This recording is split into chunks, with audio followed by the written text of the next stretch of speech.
And this is, I think, something that so many agents, and more specifically people, us, right? We're so focused on this. We're so focused on the price point in our offer because we think that the offer price, whatever it is going to be the ultimate sort of, piece of what is going to make or break this deal. And while it is important, it is definitely not the only thing considered in an offer, right?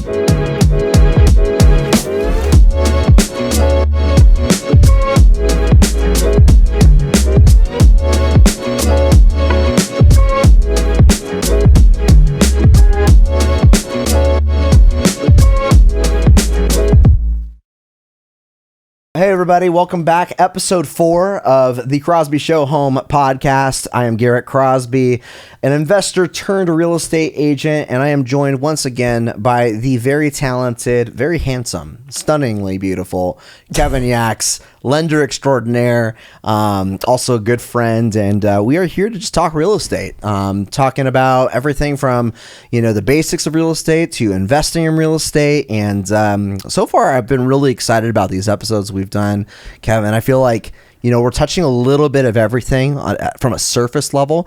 And today we're going to dig in a little bit. We're going to be talking about how to write the most compelling, most attractive offers on properties. And I love this stuff. It is a game. It is a strategy game for me. It's kind of like, I'm one of those kids that I think really loved playing Monopoly and chess, and I wanted to know all the available pieces and all the available moves. And I think, it's one of those things too, where it's so not one dimensional. There's so many dimensions to a really good offer, and I'm excited to jump in that. Yeah. I'm so excited. I can't wait. And yeah, I think to your point, we touched on pretty much everything for the most part that we can touch on in terms of investments, in terms of purchasing, in terms of selling. Yeah. And I'm excited for our other content that we will be coming out with as well. So if it's your first time watching, please make sure you like and subscribe to the channel. We really hope that, this has been some not just entertaining content, but educational content. We are the result of really seeking out information so that we could better not just ourselves, but our families. We believe passionately that real estate is the best avenue to take to gain generational wealth, to take care of your family, to take care of your kids' kids. And we also acknowledge that strategies have changed. This is not the same world that our parents grew up in. And so, this is hopefully really good content for those of you who are maybe, looking for some other way to find success in a field like real estate, utilizing passive income streams, utilizing, the market that exists within real estate to diversify and add to your portfolio and not just be invested in stocks or 401ks, but to really broaden your horizons. Yeah. And key equation, 90%, 9 divided by 10, 9 out of 10 millionaires in America do it through real estate. That's 100% right. It's 100% right. Look it up for yourselves. But with that being said, Kevin, I don't think we even need to go into introductions. I think people know us at this point. Yeah. If you haven't watched our previous videos, make sure to check them out. Start with episode 1. We talk about real estate 101. We talk about investing 101. And then recently, our last episode was talking about how the COVID-19 pandemic affected the market and whether it's a good time to buy or sell in the current market. So if you're interested on those things, check out the other videos. Make sure you like, make sure you subscribe so you can join us on the journey. And we will keep having Kevin back, and we're going to have some other exciting guests as well. So I'm really excited about the future of what this podcast will bring. But that being said, let's jump in. Let's do it. Effective offers. All right. So Kevin, maybe if you don't mind starting, just in your experience, can you tell me what has not worked when you've seen agents you've worked with write offers? What has not worked? The slapstick pre-approval paper without pulling credit, without seeing the actual client's financial footprint. And then the agent going around and submitting offers, finally getting the client into escrow takes so much time, takes a lot of effort, a lot of negotiation. There's, legal documents that get signed for these offers and things like that. just to find out that they can't afford the home. Right. So I think pre-approval, get your pre-approval underwrittenly pre-approved. That means you are totally clear and you know you will close when you enter into escrow. We talked about this on a previous episode of the difference between getting just pre-approved, the difference between being pre-qualified, right, and then the difference of being fully underwritten. Yes. Can you tell us just briefly what the difference between those three things are? Yeah, absolutely. So pre-qualified is just kind of like a stated income. We had a phone call. You tell me what you make. Okay, yeah, you can afford it. Boom. Yeah. It's just that. A pre-approval is you might have filled out parts of the application. You might not have a full application. It just hasn't been audited by the underwriter yet.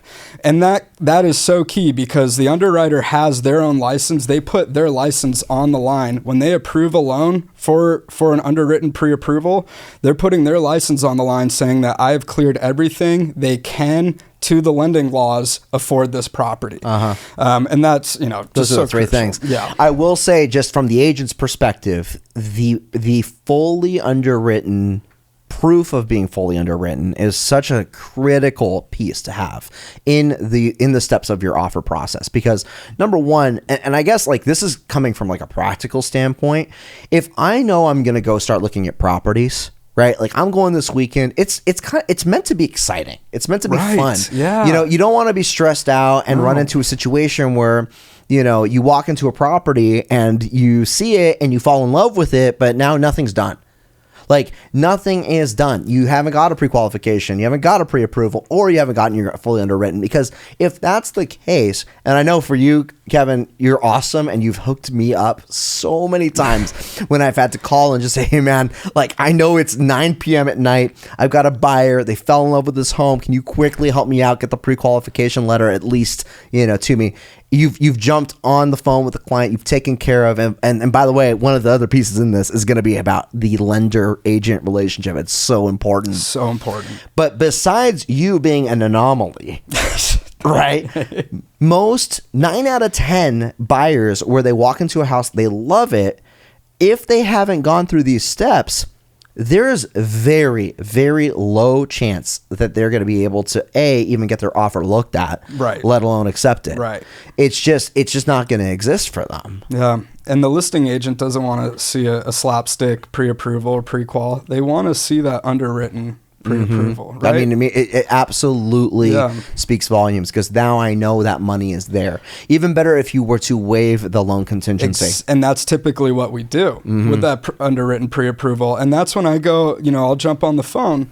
And once, you find the right match for your client, I hop on the phone, I call the listing agent, and I say, listen, this is what a underwritten pre-approval is. I have fully pulled credit. I have all supporting income documents. I have completely audited them.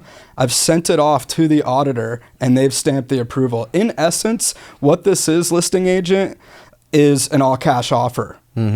Because we already know it's going to close. It's cleared, the money will wire. And it typically happens at a faster pace, like 21 days. Which then allows you to compete against those cash offers. 100%. 100%. And I know like we're jumping into a lot of terminology that maybe for non-experienced or people who haven't even started their journey yet of looking at homes, maybe it's kind of going over their heads, but we're going to jump into more detail of sort of what this offer process looks like, because it all sounds very overwhelming. But I guess to me, before we even jump into the meat and the potatoes of what a good offer is, the first step is your agent, right? The agent is going to open up a world of possibilities for you in terms of how your offer is going to be written, and also the negotiating terms that will be present. And we're going to jump into why that is. But a lot of times agents are very well connected to lenders. So if you have a strong agent, chances are they're going to already have a strong lender that they consider their preferred lender, right? So that's what we call in the real estate industry. You have your preferred lenders. And so what I often will tell clients is that if you are asking me to go look at homes, right, I will generally try to figure out whether you've been pre-approved or at the very bare minimum pre-qualified before we go and look. And it's not because I want to throw you through different types of, gymnastics of trying to get ready to have an offer ready. I genuinely don't want to waste your time. Like, I genuinely don't want something to happen where we go look at a property. And by the way, sometimes people don't take me up on it, right? They still want to go look at that house. And I'm the kind of guy where I will still go with you. We'll still go see the house. And that's why I've had to call Kevin sometimes because then we like the property. And now it's like, okay, great. Now we got to hustle to make this happen. But I genuinely don't want to waste your time. I want you to have the ticket, really, in essence, of saying, okay, I've got my pre-approval. Here I am. I'm ready. I'm good to go. I'm locked and loaded. And so now we can really jump into this offer process. Worst case scenario is you fall in love with a house that isn't going to even look at your offer because you just don't have the pre-approval there. Right. Oh my gosh. Yeah.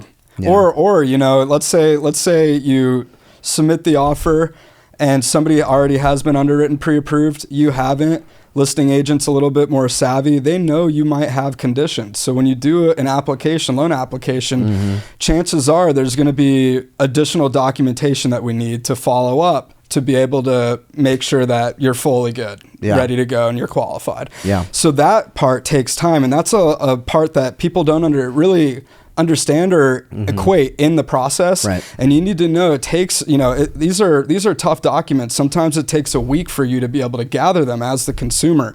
So understand that with that pre-approval that's underwrittenly approved, you've already gotten all those conditional stuff in as well. That's not going to extend your escrow times and drag things out. It makes it very concise and it's beautiful. Yeah. So pre-approval, that's one. Yep. I want to now kind of unpack the offer, what it includes. And in fully being transparent, I actually got this from an amazing book called Ninja Selling. It's by Larry Kendall. So good. Totally recommend everyone who, especially if you're a real estate agent, to get into it and check that book out. What I love about it is it's a sales book for people who don't want to be salesmen. It's a sales book that offers value, right? It's an intentional look at yourself to say, okay, great. You want to be in real estate? Awesome. How are you going to add value to the clients you come in contact with? And it's an awesome book that I fully support because, and by the way, we do not get any kind of sponsorship from sharing this book. Yeah, no. I'll leave a link to the book in the description below, but it's a great book that talks about all the different types of value that a real estate agent can provide their clients, one of which is educating and being a resource and being very good at communicating. But these specific traits of an offer is something that the book does talk about. And so what I want to talk about are the different elements, right, of the offer. So you've got price, you've got your terms, you've got your dates, you've got your inclusions, you've got your exclusions, you've got your contingencies, right? These are all the different elements. And what I want to kind of do is I'm going to unpack really quickly each one. And Kevin, if you want to jump in and give me any kind of feedback you have on any of these, if I missed something, let me know. Absolutely. But so you've got offer, and this is something that, you've got price, right? And this is, I think, something that so many agents and more specifically people, us, right? We're so focused on this. We're so focused on the price point in our offer because we think that the offer price, whatever it is going to be the ultimate sort of, piece of what is going to make or break this deal. And while it is important, it is definitely not the only thing considered in an offer, right? The next thing you have is your terms. And what I love about terms is that this is sort of the, back to that strategy board game perspective for me. I love being able to get to know these listing agents so that I can really figure out what are these sellers looking for? What is it that matters the most to them? Is it price? Sure, it's price. Everyone wants to get paid the biggest amount of bucks for their house, obviously. Yeah. But there might be other things going on. Maybe there's a divorce. Maybe there's some motivation that the sellers have. Maybe they need to be out of the property in 2 weeks. Maybe they don't want to take anything with them. They want to leave everything there. Maybe they want to make sure that you'll take the property as is so they don't have to rehab anything. They don't want to worry about it, right? So when you start to learn and build this relationship with the listing agent and you start to figure out what it is that the seller's motivation is, you start to really hone in on, okay, what am I going to write in my terms that are going to best support that? And kind of sort of what ties into those terms are things like the dates, right? So the dates, first and foremost, dates typically have to do with when you're going to close on the property, right? Yep. So are you going to close in the typical 30 days? If it's FHA, it's going to be 45 days. Right. Is it a cash offer and you're going to do 14? Is it fully underwritten and it's going to be maybe 17 to 21? Right. Who knows? But dates matter. It also could mean whether the sellers need that property to live in even after they close, Right. while they find another property. Right. And so those types of dates are, okay, how long of a rent back are we going to give this seller to live in the property for a certain amount of time, right? For them to maybe live there for free or for a discounted amount. Again, part of the terms, but part of those dates that are so important to consider. In addition, you've got your inclusions, your exclusions. So unpacking this a bit, inclusions could mean things like, hey, we really know you don't want to take that grand piano with you when it's old, it doesn't work. We know it's going to be a pain in the butt to move out. We know it costs a lot of money to move that thing out. How about this? You leave it here, we'll take care of it. We know it doesn't work. We know it's ugly. We know it's a pointless piano, but we are willing to leave it here. Sounds silly, but it's, something that maybe could be a difference maker. Oh, big time. Or maybe it's exclusions. Right. Right. Hey, we know that you really want to take your dryer. Right? Like we know that dryer dries clothes like no other dryer. Tons of memories with that dryer. I remember just washing clothes and that smell that the dryer would make of those freshly hot. And there was that one time and the fire happened and it just built whatever it is. But that could be a part of it too, is, exclusions, inclusions. And then, lastly is this very, very important word, contingencies. Do you want to tell us what contingencies mean? Yeah, it just means you need to meet this criteria to be able to move forward. Right. And there's a lot of them, by the way, in the real estate world. So you've got your loan contingencies. And we spoke on this briefly of waiving the loan contingencies. But can you, Kevin, tell me really quickly for our audience what a loan contingency is and why it exists? Yeah, so loan contingencies are in essence a way for the financial institution that is doing the lending to stay compliant. Again, it's criteria that you need to meet to be able to match or meet that qualification. Now, for contingencies on loans, again, we've talked about some paperwork, some additional paperwork that might be needed for whatever account on a credit card or something like that. But the biggest one is appraisal. Appraisal contingency. Right. And I want to definitely talk on that one next. But the biggest thing I want to point out with loan contingencies is essentially loan contingencies are protecting you as a buyer. Yes. That in the event. Right. Anything happens for a certain amount of days, because with contingencies, basically picture this. You have a contract in real estate in your offer. It's a contract, essentially. You're proposing a contract to the seller in your offer to have them sign, and they're going to agree upon a number of different contingencies. So in the loan contingency, it's going to have a certain amount of days, right? So let's say the simplest way I could put it is, you have 17 days after you go into escrow. So your offer's accepted. You agree, if it's signed into paper here on this offer, that loan contingency is going to exist for 17 days. In other words, in 17 days, we need to know as the seller that you as the buyer are going to be clear to close, be ready to go. Your loan is approved, you're fully underwritten, you're good to go, right? That's what that does. That contingency exists for that purpose. Right.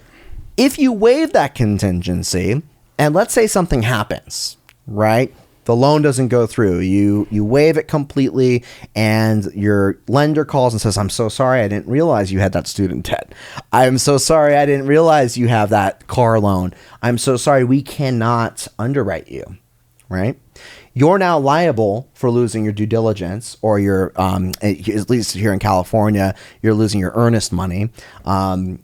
And that's a problem. You're liable for losing a lot of money in your offer. Because keep in mind, in California, typically your earnest money, if you're going with a conventional loan, is going to be somewhere between 1% and 3% of the purchase price. So you gotta know that going into it, you're putting a lot of money on the line that's due within your first 3 days of an offer being accepted. And that earnest money is essentially sitting there as your stake in this home. So if you go or breach your contract, that earnest money is now liable to being lost because you breached the contract in one of these contingencies. Yep. So I wanted to make sure we covered that. I appreciate that. Yeah. And, again, to your point, it protects the buyer. Right. Right. And you want contingencies there to protect yourself, especially, then we go into the appraisal. So as a financial institution, we are legally only allowed to lend to the appraised amount of the home. So this goes back to, I could ask for $1 million for my shoes, but if they're only appraised for $20, they're only worth $20. I can only lend to those qualifications of the $20, not the $1 million. And that's so important because a lot of people, they see how, fiercely hot the buyer's market is sometimes. Yeah. And they're thinking, okay, great. I'm going to go in, I'm going to offer $50,000 over asking price, right? Over the list price. Yep. And the thing is that yes, now you've written your offer, you've got an appraisal contingency in there, and that exists again from a protection perspective that within, let's call it 10 days, an appraiser is going to be called out by the lender to appraise the property. And if within that 10 days, the appraiser comes back and says, hey, sorry, this property is actually worth $20,000 less than the $50,000 over asking. So let's say it was $850,000 that you offered and the property is only worth $820,000. Now you're only going to get that $820,000. So that means you have a couple options. One is you can sit back down at the negotiating table and say, hey, right. I know you wanted 850. Are you cool with 820? Right? Like that's option one. Yep. Another option is you can write in your appraisal contingency something called an appraisal gap. And what an appraisal gap is if you say, okay, great, I really love this property. You do your research, specifically an agent hopefully has done the research for you. You say, I'm going to write this offer for $850,000. Right. And you say, and I'm going to write an appraisal gap, which means that as long as the property appraises for a certain amount, okay, so I'm going to write the gap for $820,000, let's say in this case, as long as it appraises for $820,000, I'm willing to pay $850. But keep in mind, that doesn't mean the lender is going to give you that extra $30. To make that $850. Right. And that's coming out of pocket. That's coming out of your pocket. Because again, we can only legally lend on what it's worth. Right. So appraisal gaps are great for making offers, again, strong offers, more competitive because you're guaranteeing the seller a certain amount of money no matter what, as long as it appraises for a certain amount. Now, the other thing you can do is waive the appraisal altogether. Now, this will only work if you're putting enough money down with your lender. Okay. So most of the time, if you're paying, and correct me if I'm wrong here, Kevin, but usually I feel like if you're putting 20% or less, waiving an appraisal is typically not something you're going to be able to do. Yeah, typically, you're correct. Unless there's always one-offs for everything, but yeah, I would say 99% of the time. Correct. Right. Okay, so if you waive your appraisal and you choose to go about, waiving it, keep in mind what you're doing is you are now opening yourself up to pay whatever the appraisal price comes back from the property.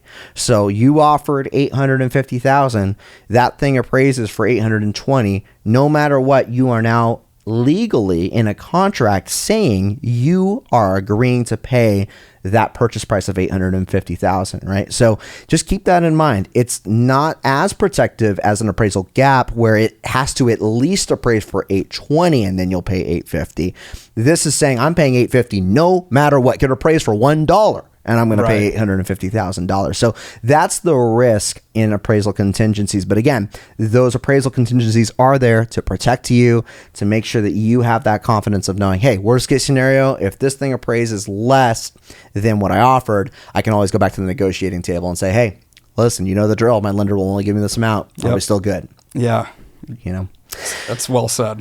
Inspection contingencies. Do you want me to talk on it? Do you want Please, to? Okay. Yeah. And this is, I'm sorry for talking so much, but this really is more like the agent Yeah, it's more side of it. agent-centric. Yeah. But inspection contingencies are exactly that, right? So they're contingencies that exist specifically that give you a timeline to get a whatever type of inspections you want done on the property within a certain amount of time. Those are the days you have to inspect the property and then decide whether or not you would like to move forward on it. So inspection contingencies are great because if you want to get a termite inspection done, if you want to get a home inspection done, which again, lenders typically... Yeah. Oh, we want to see what's going on in the bowels of the home. Right. You know? Before you agree to loan your money out. Exactly. Right, to get it. But those inspection contingency timelines exist for you to be able to decide whether you want to move forward on the property. And look, I mean, there are so many properties that come back with an inspection report that is filled with things that are wrong with the property. Yep. And I want to mention really quickly,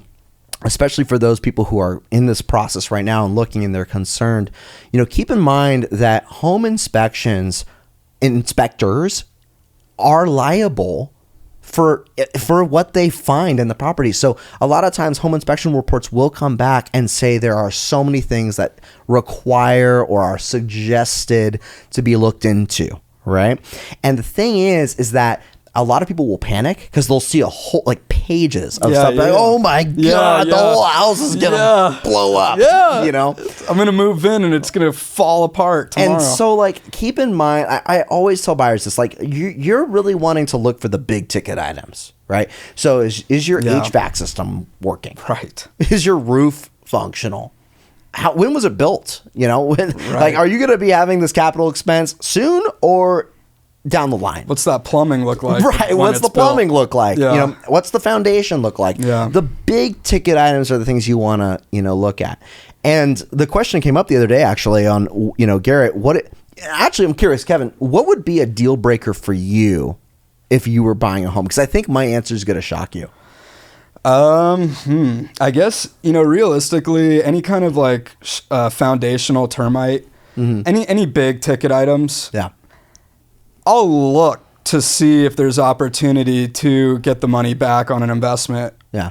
Opportunity, but typically I'll stay away from those because they can be Pandora's box. But what about you? So I actually don't really think there's anything that would completely pull me out of a property. Like right out the gate, deal breaker. I'm done. And I'll explain why. In escrow, this, everything's negotiable. It's so true. Why would I walk away from a $75,000, $80,000 rehab, right? Let's say we find something wrong with the roof, whatever it is, and I get a quote and it's going to cost a ton of money to repair it. Why would I walk away from that negotiation if I haven't at least gone to the seller and said, hey, look I'm willing to buy this property, but your roof has got to be changed. Yep. You can either do it yourself or you're going to provide those funds to me in closing, or you're going to give me some form of credit back. Yeah. Or there's options is what I'm trying to get at. And so you can actually end up securing really good deals, I think, that way. But you don't know until you try, So true. And to the savvier buyer, you want a little bit of a fixer-upper. Yeah. Because you're coming straight into equity after it's rehab. 100%. 100%. So anyway, I thought that answer might interest you, a little bit. Oh, definitely. So those are kind of unpacking your offer options. Those are the things. So again, just to recap, you've got your price, you've got your dates, you've got, your terms, you've got your inclusions, your exclusions, and then finally you've got your contingencies. These are the things that really are going to help put together a well-rounded offer. And having an agent who knows what to look for and include in your offer is absolutely huge. And may I say, being on the lending side and dealing with a ton of agents, there's so many of them that don't know what they're doing. Mm-hmm. And those listing agents, let's say you're representing the buyer and you're submitting offers, this listing agent will pick up immediately if you know what you're doing or not. Right. And they don't want to deal with inexperienced agents because that just means a fallout of escrow. Now their clients are unhappy. They're not going to get referrals. Everyone's lost commission and it's a mess. Yeah, no, you're right. I mean, and it's crazy because real estate is such a relational thing. you know, but if you unpack it, it makes sense, right? No one wants to work with people they don't want to work with. Yeah. And the most important thing, exactly. But going back to what I was saying, the client isn't serviced properly in that whole thing on both sides. Yeah. For me, my experience has been that like most of the time, if you really are serious, you want to go start pursuing properties, you want to be ahead of the line, you want your offer to be considered beyond and above everybody else's. The industry standard out here in LA for the most part is that you need to have that at least pre-qualification letter, more often a pre-approval. You're going to want to have some copy of proof of funds. And as you get into more expensive real estate, it's going to be even more so just wanting to make sure those proof of funds are there. Hey, can you even afford this? They want to know. They want to see what your bank statements are. So if an agent ever asks you, hey, can you send me a screenshot or something that shows that you have the money available for at the very least the down payment, but keep in mind, they're going to know closing costs exist. They're going to want to see that you have those funds available. So proof of funds, pre-qualification or pre-approval letter. Sometimes I've even seen like FICO scores as a requirement or some, you know, some form of desk underwriting, something there to like just kind of have that extra sense of, you know, firming up how reputable this offer is. Right. But the last thing is, and this isn't something you actually hold that's tangible, it's the strategy, you know, like what is your strategy? Let me ask you, Kevin, like, have you ever, because I know you've actually been thinking about, like, you're pursuing getting a real estate license and going down this, you know, process. And, like, from a strategic perspective, like, have you ever thought through, like, if you were with a client, right? Like, how important do you feel like strategy plays in the role of buying a home? I mean, strategy, I think, is just such a blanket term. And what it means is if you execute strategy right, it means you know your markets. It means, you know, you are educated. It means that you are savvy. It means that you know other realtors in the area and they trust you. You have a trusted, you know, relationship with other agents. For sure. For me, like strategy with a client, is typically something I'll discuss over the phone before we even go look at a property. Okay. So for example, like let's say they get a pre-approval for $800,000, right? In a hot market, especially over the last few months before we've had this little cool off that's taken place, I would often sit down with a client and say, look, $800,000, that's your top dollar, right? You're not comfortable spending more than that. I know that already. We've had these discussions, right? Let's do this. Let's set ourselves up for success. Instead of going to look for $800,000 homes, which we know are going to get over asking offers, even if it's $5,000, $10,000, you're already admitting that's too much. It's uncomfortable for you, right? Let's set ourselves up for success. Let's go take a look at some 750,000 homes, 760,000 homes. Let's get that wiggle room there so that we already have the mindset of, hey, we can go up to 800,000. We're good. We want to see homes that we know already feel good for us financially because they're within the wheelhouse we can afford. Then we write the offer. And the offer, maybe it's $20,000 above asking, over asking, whatever it is for the climate, you know, and things are changing. Who knows what it's going to be? Maybe it's under asking now. But point is, we know that that's going to be the top dollar. 800,000 is our top dollar. And we still haven't hit it. We still want to just get a little bit more, just some more wiggle room. And why? Because what happens, Kevin, in 8 out of 10 offers that are submitted? A bidding war. Yeah. A counter offer of some form comes. Yep. And what have we now done psychologically?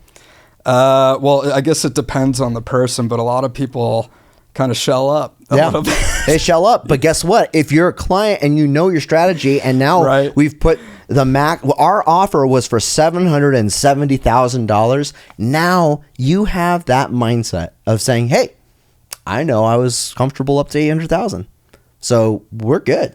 Like let's be the first person to counter offer this. Let's get it on the table first. Exactly. And you better believe I get on the phone with that freaking listing agent and I'm like, look, hey, we're coming in strong. We're ready. We want the property. This is an amazing family. I mean, our jobs are to sell you as a client, to the listing agent, because the sellers don't want to sell to just anybody. They want to know that, you know, their home is going to someone who treats it, you know, the way that they would have treated it and values it, and because they cared for it. Exactly. Exactly. Yeah. We don't have much time left, Kevin, unfortunately. On our next episodes, hopefully we'll jump into sort of the agent process, Yeah. you know, what it looks like to become a real estate agent. Hopefully I'll be licensed then. And, Yeah. we can, we'll Unpack that a little bit. definitely. That'll I'm be excited awesome. for that.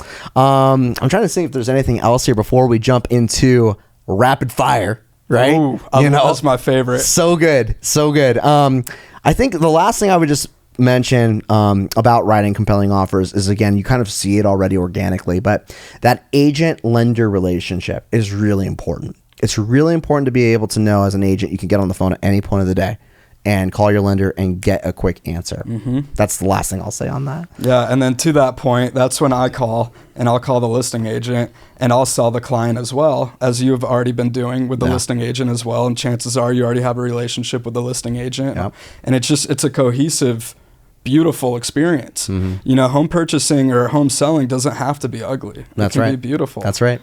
All right, last thing, rapid fire. Here we go. Let's do a couple of these. Let's see, really quick. Yes or no? Are we entering a buyer's market?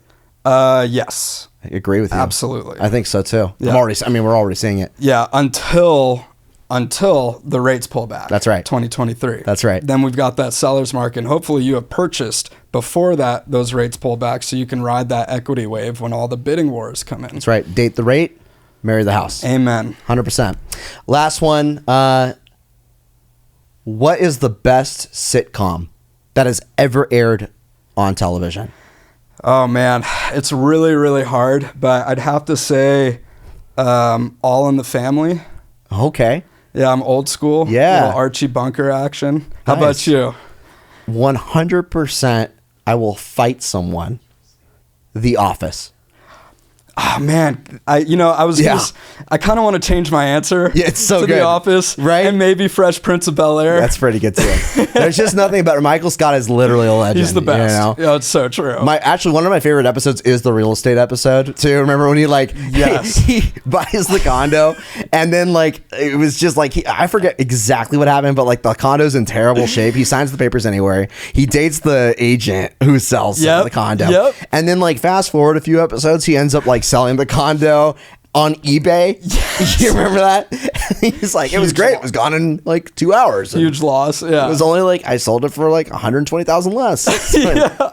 Which is not far off from for sale by owners, by the way. Certainly not. Hey, thank you guys for joining us on the podcast. Episode 4 is a wrap. Please make sure you like and subscribe to the channel. If you have any real estate questions whatsoever, please reach out. We've got our Instagram handles below. Add us, follow us. Join the conversation. This is meant to be just, educating all of us. We're still learning, we're still growing, and we'd love to bring you along for the journey. So thanks for joining us today, and we will see you next time. Bye.